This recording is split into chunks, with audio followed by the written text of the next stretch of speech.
Given the function f of x equal 8x minus 5x cubed plus 6x fourth plus 12 minus 21x squared. Part A, we have to do synthetic division. Part B, we have to do long division. And in part C, we have to do factoring or the X in box method. Okay, so first thing first, make sure that your function is organized in standard form, aka from the highest power to the least. And while you're doing that, make sure you carry the number and the sign in front of your variable with it.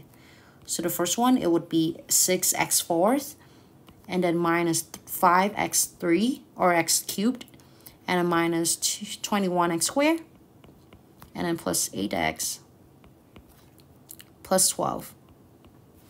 All right, so for part A, we're going to do synthetic division. So x minus 1 equal to 0. Right, we're going to set it equal to 0. We can solve for x by adding both sides by 1. And then we're going to get x equal to 1. Fast forward.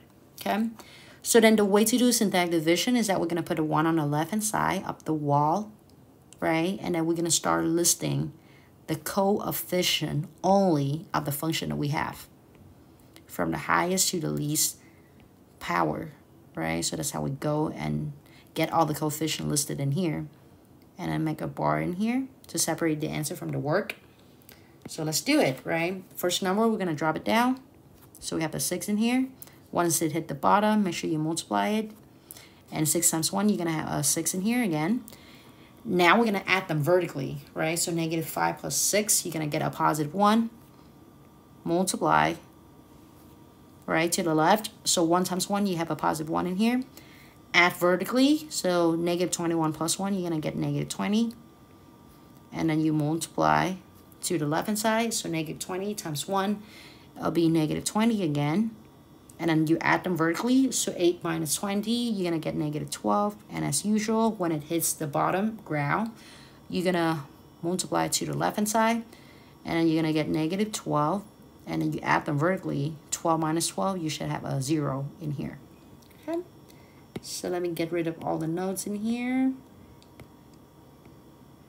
Okay, and then how do we go about writing this one as a g function? Because we need a g function, right? So the g function, it would look like all these coefficients matching with letter x with 1 power drop down. So the original function is starting with x to the 4th max. So now for the new function, it would go with x to the 3rd power for max. And after that, we're going to have 1x squared. If you want to, you don't have to put a 1 in here. You can just drop it. Because usually in math, the 1 would be an invisible number. And you would do negative 20x minus 12. And that is what we call g of x for part A. Let's box it first. Alrighty. And then for part B, what you're going to do in here is that you're going to do long division, right? So then you're going to put 3x plus 2 on the left-hand side. Make sure you save one line for the answer on top. And then what do you perform long division with? Well, you're going to have to use the g function, the one in blue that we have from the previous part, as what goes inside the house, or whatever you want to call it, right? So you're going to get 6x cubed plus x squared minus 20x and minus 12, and put that under a house like that. Okay, so first thing first in here, well, you're going to do the division. So you're going to take one term from each side and then you divide it. So 6x cubed divided by 3x, I'm getting 2x squared, right? And then you're going to multiply to each of the term that you have on the left hand side here. And you're going to get 6x cubed as expected. The second one, 2 times 2, you're going to get a positive 4x squared down here. And now we're going to flip the sign of all the things in the second row. So flip the sign here and flip the sign here. I'm just going to slash it out so that I know that I changed the sign of it already. Okay. And then make a bar and then just add them vertically. 6 minus 6, there's 0 out. 1, there's an invisible 1 in here, right? So 1 minus 4, I'm going to get a negative 3x squared. And after that, I'm going to drop one term at a time if I want to, or I can drop whatever terms I have left from the original function down. Doesn't matter which way, okay? And now I'm going to continue to do the same procedure again, right? So let me do green for the next round. I'm going to take the highest thing on the left-hand side, and I'm going to take it divided by the highest thing on the right-hand side, or on the left-hand side. So negative 3x squared divided by 3x, I'm getting negative x, right? Just negative 1x or negative x. And I'm going to multiply it back to here and here, right? So I'm getting negative 3x squared. And for second term, I'm going to get negative 2x.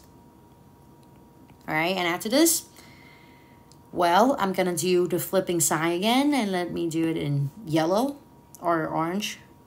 So I'm going to flip the sign, and make a bar for adding them vertically.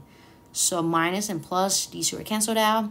Negative 20 plus 2, they have different sides, so I'm going to subtract them. 20 minus 2, I'm having an 18. And then the 20 is a bigger number, and it's a negative, so the result, the 18, it would be in negative.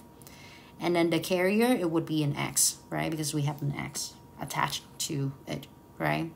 And next, I'm going to drop the negative 12 from above down, right? And then after this, last round, so take one term from the right side divided by one term on the left. Let me do it in cyan. So take the highest term divided by the highest term, right? So negative 18 divided by 3, I'm getting negative 6. And I'm going to multiply it back.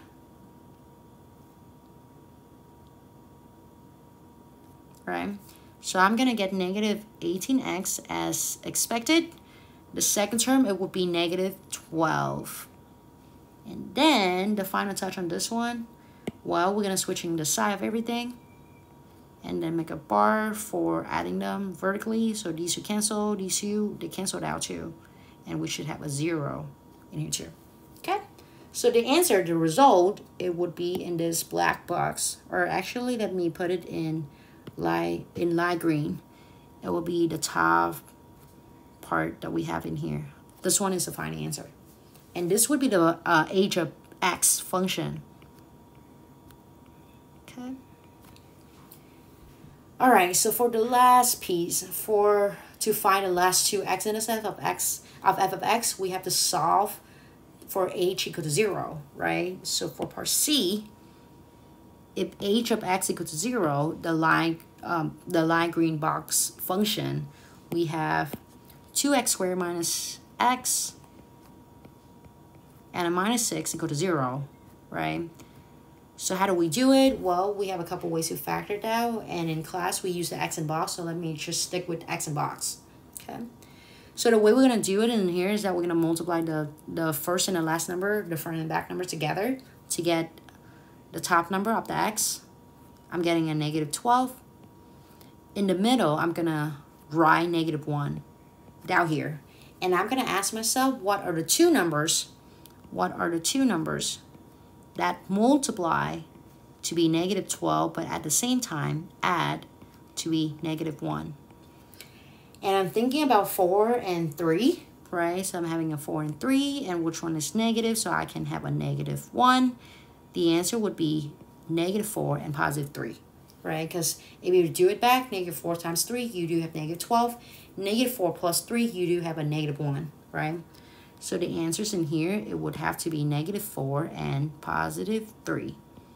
So then, when it goes to the x, right, when it goes to the box, right, when it goes to the box over here, let me make a box first. What I'm going to do is that I'm going to copy down the first term on the top left corner of the box. So I go 2x squared. And I'm going to copy the last term from the original function to the bottom right of the box. For the two new answers, I'm going to put them down on the other, the missing two places in the box. And make sure you put an x in here, just the attachment, just the carrier for the middle one. And then what you're going to do in here is that you're going to start to factor them out, like each row, each column, okay? So then let me do it in red. For the top row, I'm having an x in common. For the bottom row, I have a negative 2 in common, right? So for the top layers, what I'm going to do in here is that I'm going to ask myself how to go backward, right? So for the first column in here, I'm going to ask myself, outside end. So I'm going to ask x times what?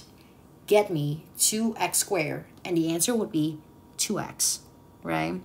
Same thing for the second column. I'm going to ask myself, the red x times what on the outside would get me 3x.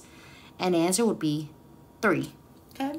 And if you want to, you can check around too. The red negative 2 would times the blue 2x on top, and that would be equal to the negative 4x on the top, on the bottom left corner, right? And then the red negative 2 would times the blue 3 would equal to negative 6 on the bottom right, okay? So you know that you're in right shape, okay? So now let's put everything together. So I'm going to get 2 parentheses. The first one, it would be x minus 2, right? Like the vertical outside. And then the second one, it would be 2x plus 3. If there's no sign, you can assume that it's positive, right? And then we're going to set it equal to 0, which means we're going to set each of them equal to 0. So I go x minus 2 equal to 0, or 2x plus 3 equals 0. And then for the sake of time, this one you add both sides to, you add 2 to both sides, you're going to get x equal to 2. The other one, you're going to add, well, you're going to minus 3 on both sides, and then you're going to divide everything by 2. So minus 3 and then divided by 2. So then that's how you get to the last 2 answer of this problem. Let me box it out. And then we're done with this problem. Okay.